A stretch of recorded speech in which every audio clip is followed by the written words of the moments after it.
Монголчууд бид улсынхаа хамгийн өндөр бөгөөд бүх ард түмнээс сонгогддог цорын ганц албан тушаал буюу Монгол улсын төрийн тэргүүнээс сонгох гэж байна.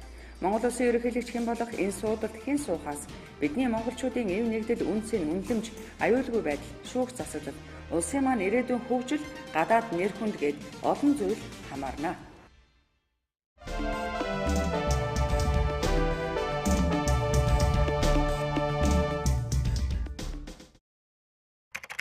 Монгол улсын ерөнхийлөгч үндсэн хууль заасны дагуу зарлагт гарын үсэг зурах эрх үүрэгтэй. Тэгэхээр Монгол улсын ерөнхийлөгч болох хүн юун төрөнд буулгаж буй зарлагаа ойлгох, үр дагаврыг нь ухаж нягтлах чадвартай байх ёстой. Монгол улсын ерөнхийлөгч гадаад харилцааг бүрэн эрхтэй төлөөлнө.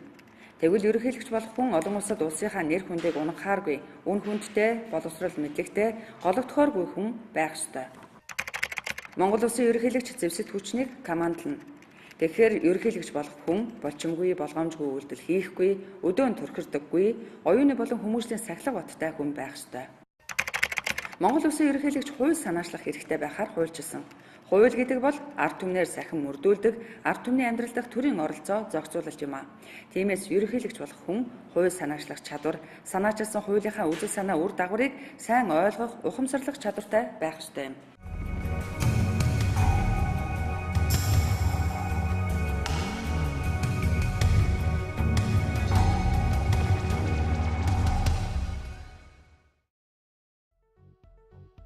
Монгол улсын ерөнхийлөгчийн сонгуульд 3 намаас нэр дэвшиж байна. Тэгвэл үндсэн хууль заасан Монгол улсын ерөнхийлөгчийн дээрх эрх үүргүүдийг 3 нэр дэвшигч хэрэгжүүлж чадах хэсэг талаар сонгогчдаа тунгаан харьцуулалт хийж үзээрэй хэмээн 3 нэр дэвшигчийн нийгэмд бүрдүүлсэн дүр төрхийн талаар энэхүү товчлыг таны мэлмэд хүргэж байна. Монгол ардын намаас нэр дэвшигч Мия Гомбын энх болд.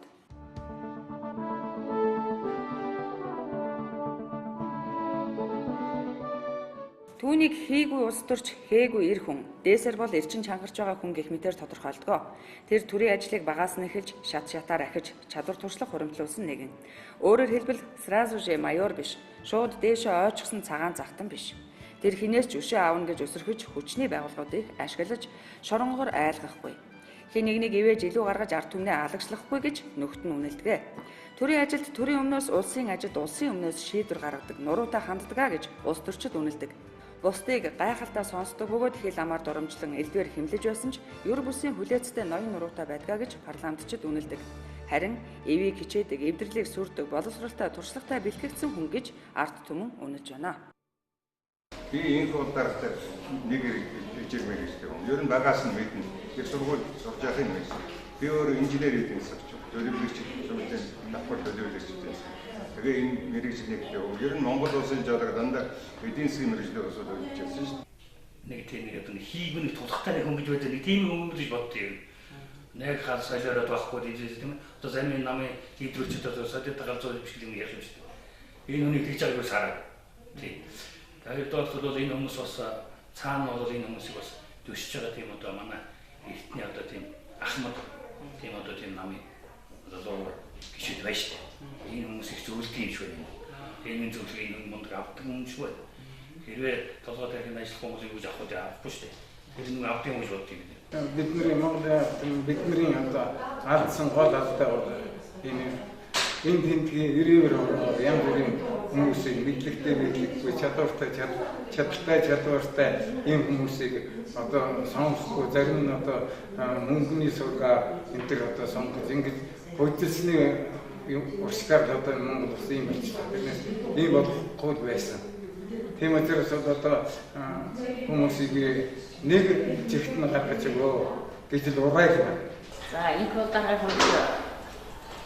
төлөв дараа замтаа төвчээртэй ивийг олж чаддаг одоо ийм сайхан хүн гэж боддог. Олон жил өдөр ажил хайсан туршлагатай хүн. Олон улсад нэр хүндтэй танигдсан ийм хүн байна. Нухацтай бодож, оновчтой шийдвэр гаргадаг тийм ерөнхийлөгчтэй одоо бодох гэсэн. Тэгэхээр би нэг хөгийн юм хэлэх үү. За. Энэ манай дөрөвчийн хэлбэрээр ерөнхийлөгч маань энэ төр эзэнтэйггүй үдгийг би заримдаа хайрлаа. 1916 онд миний сайн танихгүй Бүрийн дараагийн удаан тэгээд бороо удаа болчихлоо. Энэ удаа юу болж юм гэж бодож байна. Тиймээс одоо нийтлэгийн тулд боловсролтой, мэдлэгтэй, чадвартай сонгоосоо гэж бодчих. Би энэ бодлоо. Харин түүний хувьд тааг үнийг тодтгол бий. Газрын 8. Гэвч газар олголтыг нийслэлийн иргэдийн хурлаас хийдгийг иргэд тэр бүр мэддэггүй. Гэлээ гэхдээ тэр элдв тайлбар хийж хэрүүл ам нэгтдэггүй. Харин түүнийг хот даргаж байх хугацаанд олон бүтээн байгуулалт хийгдэж өнгө төрхөө зассныг нийслэлийн иргэд хүлээн зөвшөөрдөг. Нэр дэвшигч энх хотын мөрийн хөтөлбөрт төрийн өндөр албан тушаалтнуудад тооцоох хариуцлагын тогтолцоог шинжилгээр тусгасан байна. Тэр бүлэглэлийн бус бүгдийн эрх ашиг эрхэмлэж төрийн бодлого үйл ажиллагаанд улс төр бизнесийн бүлэглүүдийн нөлөөллийг зогсоохын төлөө тууштай зогсохоо амлаад байгаа. Тэр хууль бус хувьчлал болон төрийн өмчийг дөөрөхийн төлөө зөрчил тэмцэл цэг тавихаар зорж байгаа юм. Эрдэнэт үйлдвэрийн 49% бол төрийн өмч болох ёстой байна гэсэн их хурлын тогтоолыг гаргаж төрийн өмчөнд авах ёстой гэсэн хууль тогтоох байгууллагын шийдвэрийг гаргасан. Миний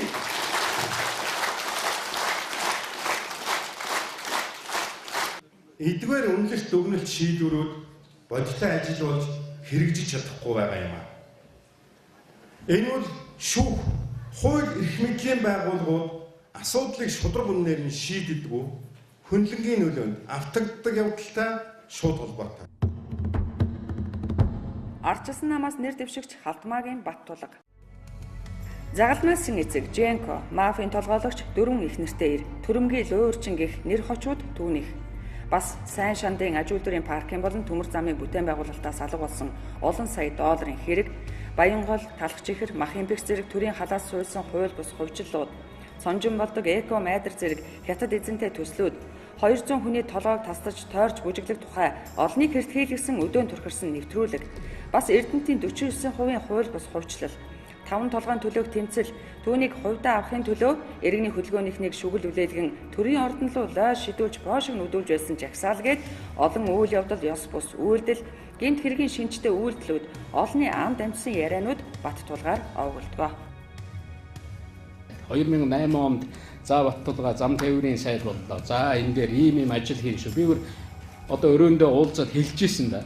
За энэ дээр хурц барьж чадах хүн бүхний навьячаал дээр одоо даланг нь бариулаад ингээд зүгээр хувааж өгөөл 50 км 100 км-ээр нь хувааж өгөө чи энэ төмөр замыг босгоохоор 2010 он гэхэд үр дүн гаргаараа гэдэг. Юу ч байхгүй. 10 онд дахиад би уулзж байсан. За 12 онд энэ ажлыг хийн шүү гэл. Дахиад байхгүй. Өөрөө ч ажил хийгээгүй энэ чиглэлийн ажлаа хүнээр ч ажил хийлгэхгүй.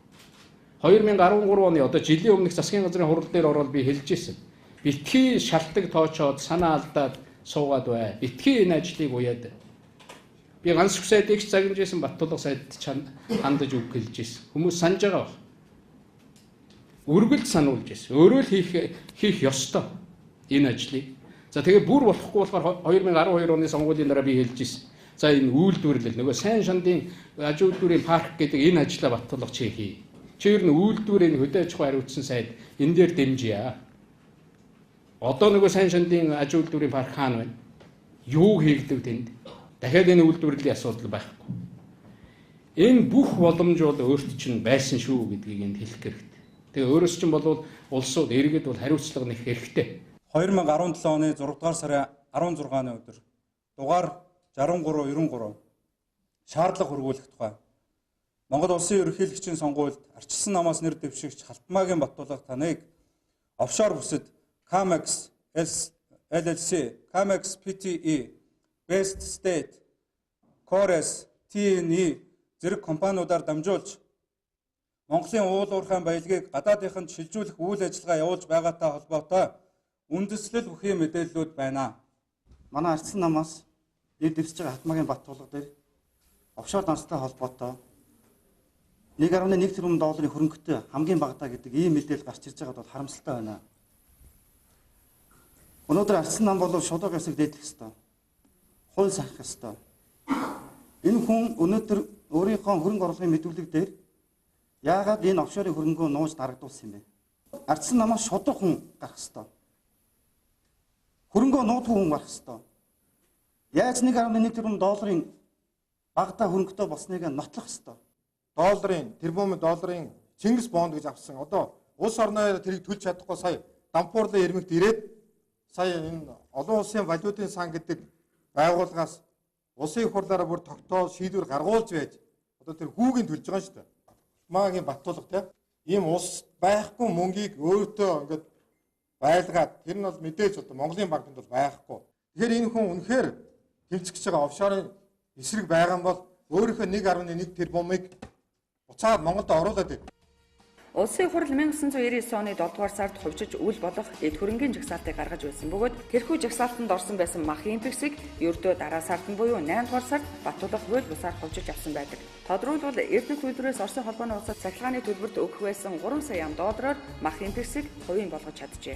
Ийхүү төрийн мөнгөөр төрийн өмчийг авахдаа 20 гаруй тэрбумаар үнэлэгддэг төрийн өмчийн компанийг ердөө 2 тэрбумаар авсан байна. Түүний шунал үүгээр зогссонгүй. Монгол улсын томоохон төрийн өмчит компаниудыг ээж дараадан хувьдаа авч эхэлжээ. Харин одоо тэр төмөр замын хэмээх 200 сая долларын хэрэгт шалгагдаж байгаа. Түүний сайд байх хугацаанд охин компаниуд болон түүний нарийн бичиг туслах зөвлөхүүдийн дансаар сар бүр их хэмжээний доллар орж ирдэг байсан нь баримтаар нотлогдчиход байгаа. Тэгвэл энэ хүн одоо ерөнхийлөгч болохоор нэр дэшээд явж байна. Хэрэг сонгогдвол энэ хэрэг замхарч Баттулга болон түүний зугтаагаад алга болчихсон туслах зөвлөхүүд нь хэрэгээс модрох нь тодорхой юм. Монголын төр гэмт хэрэгтнийг оргонуулах оромж биш. Тиймээс түүний нэр дэвшиг нь бас түүнийг сонгох нь зөвд нийцгүй. Женко Баттулга гэдэг үг байна те. За одоо офшорт 1.1 тэрбум доллартай гэдэг офшорыг гарчлаа. За дээрэс нь төмөр замын олон сая долларыг хайцсан байдаг асуудлууд явагдаад байна те. За энэ бол хуулийн агуулгууд бол шууд хууль зөрчсөн маш том гэмт хэргийн үйлдэл болчиход байна шүү дээ. За тэгвэл энх баяр гэдэг үгний нөгөө талд нь авъя. Хэрэг нь яг адилхан процедуртай мөртлөө агуулгаараа арай хохирлон баг гэж үздэг юм уу те. Ийм асуудал байна. Гэхдээ энэ үнийг с ิจ гт ингэж авч үзээд ерөнхийлөгч дэвшүүлгээс хэрхэн татгалзуулчлаа. За оронд нь өөрх нь орууллаа те.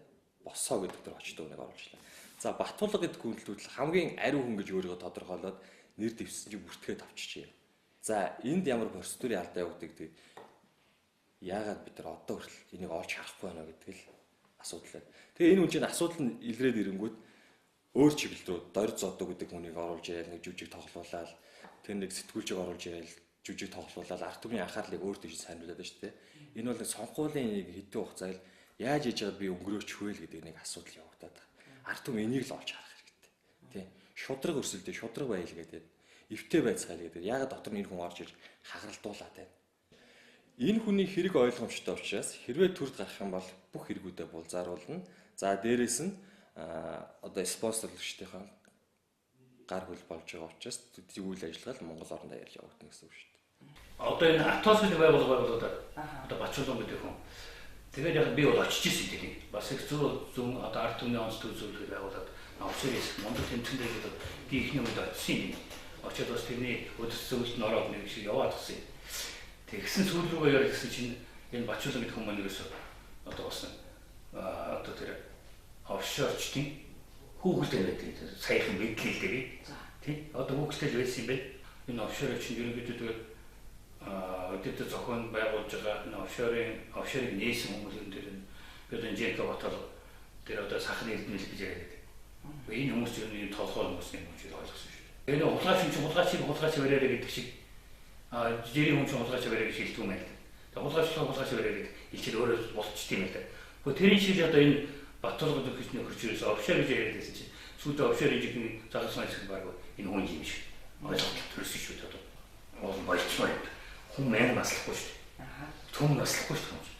Гэхдээ ер нь одоо энэ хүн чинь одоо орон сууцтай нэг ομохон наатай 2-3 хүүхэд байдаг ч тэр нэг сургуулийн төлөвлөлтөд бол одоо голаа юм шүү дээ. Ер нь 100 наслахгүй шүү яг тийм хөрөнгө суулгаж гэж одоо шундын юм болоо би энэ ерөөсөө нэг ойлгохгүй. Одоо өөрөө би өөрөө нэг тийм шунд болохоор гэдэг юм уу. Юус ойлгохгүй. Монгол ардын хувьсгал намаас нэр дэвшигч сайн хүүгийн Ганбаатар. Ганбаатарын хувьд фэнкшүү, мөнчин, босоо, намчин буюу намд бие худалдаг гэсэн нэр хож түүнээс хизээч салхааргүй болжээ. Гэхдээ намтраа худлаа бичдэг хүнд намаас болох нь битгий хэл хиншүү үнэрттэл ард түмнийг хуурах юу ч биш учраас ард түмэн түүнд хиншүү Ганбаа хэмээх нэр хайрлсан нь олноо илүү алдаршжээ. Ерөнхийлөгчийн төлөөх шатрын өргөт түүнд ямар ч боломж байгаагүй. Ашигтай бол аль ч намд үзэл бодлоо худалдаж чаддаг туушгүй зангийнхаа ачаар өөртөө боломжийг авч чаджээ. Улс төрийн хашир бүрх энх баяр нэр дэвших боломжгүйгээ мэдэж байсан тэрээр айлгах төлөвлөгөөгөө удтал хэрэгжүүлсний эцэст босоо Ганбаагаар аз туршихаар шийдсэн нь энэ.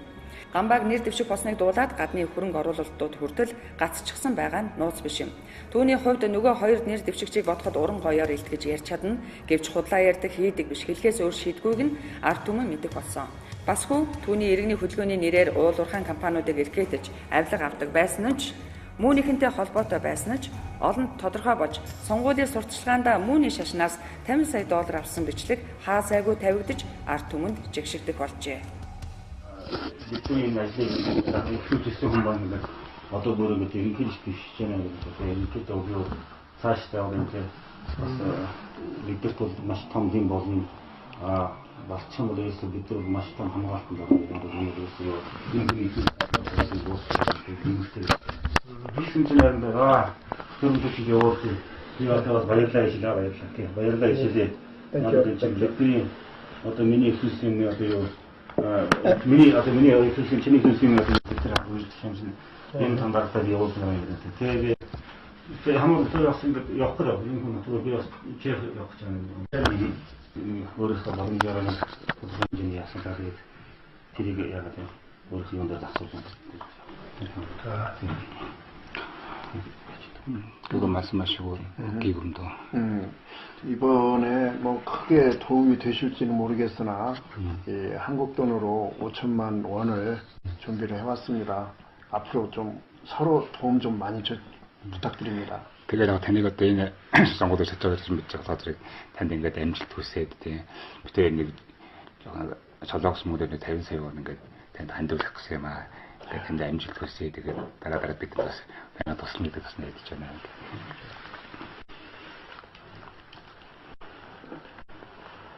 인구 어떤 몽골 문기 효과들인데 그래도 저런 년들인데 그래도 다들 한 번은 다 저각 되게 그래도 저각 있으면 마다 다 하는 거 그래서 이들이 아주 일선이지 않는지 무슨 저각 되게 뭐지 비쇼 이 뭐들 어떤 데서 보지나 가서 돌아왔습니다. 자, mana Wansu kaasta iyagotoin sakuгийн судлааны ийм ажлын хийж байгаа хүндүүд тусалж байгаа гэдэг маш баярлалаа. 그리고 지금 원수 사장한테 어려운 그 작은 필요한 일 어려울 때 도와주셔서 대단히 감사합니다. 아유, 땡큐 소. 그래서 우리는 저희 아버지도 이렇게 오랫동안 친구였습니다. 아, 예. 사고 또 갔으니 따라 이럴 때 오었지. Гурван нэр дэвшигчийн нэг нь дээд боловсралтай, нөгөө нь эзэмшсэн боловсралгүй. Харин гурав дахь нь боловсрал эзэмшсэн ч юм шиг, үгүй ч юм шиг. Үнэн дээр Эрдэм номоор маруухан эзэмшсэн мэрэгчл боловсруулгүй ийм хүмүүс Монголын 3 сая иргэнийг төлөөлөд олон улсад бодлого яриад явна гэхэд үнэн дээр шившиг. Төрийн тэргүүний сонгуульд боловсралгүйчид нэр дэвшснээс хойш оюутнуудын дунд баахан мөнгө цаг хугацаа заран байж боловсрал эзэмших хэрэг байгаа ч юм уу гэсэн хандлага газар авчээ.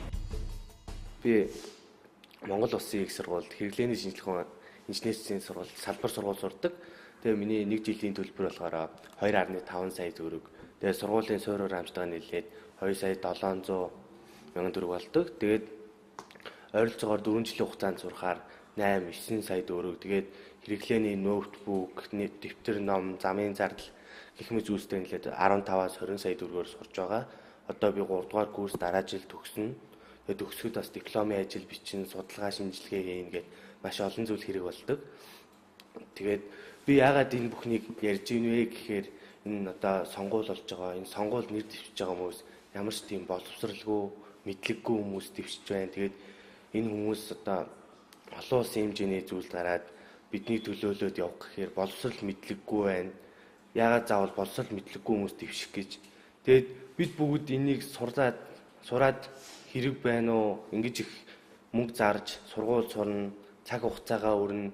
Тэг хэрэг байгаа юу? Адилхан эрдэм мэдлэггүй байж бид нэр бас цаашаа сайхан амьдарч болох юм биш үү гэсэн зүйлийг харуулж байгаа мэт санагдаж байна. Тиймээс эрдэм боловсралтай ухаалаг тим нэгэн хүнээ төрийн тэргүүнээрээ сонгоосоо гэж бодож байна. Алс намын засгийн эрх хүржсэн засгийн газрын ерөнхий сайд хүртэл Ганбаатар гишүүнээ та яг дипломынхаа хуулбарыг аваад ир. Та яг бололтой юу шалгая гэж асууж ирсэн. Тийм үү? Тэгвэл Алтмаагийн Батлаг гэдэг хүний зураач гэдэг чинь. Тэгвэл тэр хүн зураад бизнесэлийг л явах хэрэгтэй байхгүй. Тэрнээс заавал улс төрд орж ирэл эд бүдүүлж байгаа шиг би юу төмөрсөн байхгүй боллоо гэж тэгж яриад болохгүй. Миний хувьд бол залуу хүн, залуучуудын хувьд бол ямар хүнийг дэмжих хэрэгтэй вэ? Нэгдүгээр тууштай байх хэрэгтэй. Монгол Ардын намыг дэмжсэн бол багаар наргад дэмждэг нь гэж. Юу гэсэн үг вэ гэхээр тулгын гурамжлуулных нь хоёр нь байж хахад нэг нь байхгүй хахад бол тоогоотойгоо халсараад очно. Энтэй адилхан гурав дахь нь бол Монгол Ардын нам яг гэсэн. Хоёрдугаарт нь бол босролтой төр бэлтгэсэн үнийг сонгох нь зөв юм аа гэж. Гуравдугаартны үгээр ерөөсөө л хувь хүнийхээ харизмыг хараад үзэхэд бол гэр бүлийн амьдралд тогтцсон хүн бол улс төр үтгэл бизнес бүх юм аваад чадна гэсэн. Ийм гурван сонголтын дээр тулгын гурамжлалгаа авч яваад Монгол Ардын намыг Мяган Бинхолтыг сонгох нь зөвөө гэж миний хувьд бодож байна. Төр бол сурлага муутай хүний дураараа дурагддаг газар биш. Бие засаад төрөө зас гэдэг үгч бий. Үзэл бодлоо намын нөхдөс сольдог нэр дэвшигчдийг хэн нь хинбэ гэдгийг сонгогчд ялган шүүх болсон. Зөвхөн намын нөхөд үзэл бодлоор зогсохгүй авсан аваад гэргээгээ сольдог бүр хид сосон ч гайхалтай. Алтмаагийн Батулга 4 их нэртэй гэдэг бол харин Ганбаатарын хувьд 2 их нэрийн асуудал яригддаг. Салж нийлэх нь хүний амьдралын асуудал гэлээч гэр бүлийн тогтворгүй хүн төр улсыг тогтвортой байлгах хэсгэд иргэд эргэлздэг. Монгол Улсын ерөнхий сайдын Санжин Баяр гэдэг хүн нэг юм ярьцлага өгсөн байсан би уншсан л да. Би Монгол Улсын ерөнхийлөлд нэр дэвших боломж байсан. Би яагаад нэр дэвших хүсдэг вэ гэхээр Монгол Улсын төрийн тэргүүн гэдэг хүн бол амжилтынхаа хувьд ядаад гэр бүлийн амьдрал нь хүртэл сайхан байгаас. Ядаад ямар нэгэн асуудалгүй байх хэрэгтэй. Ядаад гэр бүлийнх нь салалтгүй, сарнилтгүй байж хүн тэрэнд ардаа санаа зовох зүйлгүй байгаас гэж боддог. Гэж хариулсан. Тэрнтэй адил надад санал өгдөг. Хүн өөрийнхөө анх одоо ёсолж авсан гэхнээсээ холиод, солиод тийм ээ юу гэдэг тэрнээсээ нэг өөрийг солиод тагаал нэг газар амжилтанд хүрэх боломжтой ихнэрээ солидог ийм байж болохгүй. Дөнгөж амжилтанд хүрэх гэж явж байхдаа одоо оюутан багцгуудаа авсан гэхэндээ дахиад дараа нэг улс төрчлөгийн хөм солилцсон орж ихнэртэй бол тийм ээ тэр орж ихнэр гэдэг чинь үгүй Монгол Улсын төрийн одоо хатагтай гэж хэлэхэд бол гадаад тунгарч гэдэг. Эх 4 жилд чухам ямар бодлогыг хэрэгжүүлэх хүмүүсээр төр бариулах улс орны хөгжлийн чиг баримжаа хаашаа байх зэрэг нь та бидний сонгуулийн оролцоо болон аль намыг хэний мөрийн хөтөлбөрийг дэмжихээс хамааралтай юм. Боловсролын төвшин, төрийн чадвар, туршлага мөн гадны улсуудаас хамааралтай хямралтай байгаа энэ цаг үед олон улс дахь нэр хүндийг чухалчлах нь зүйтэй юм. Таны адил сонгогч миний бие өнөө маргаашийн материаллык байдлаасаа салж оюунлаг алсын хараатай сонголт хийхийг та бүхэнд уриалж байна.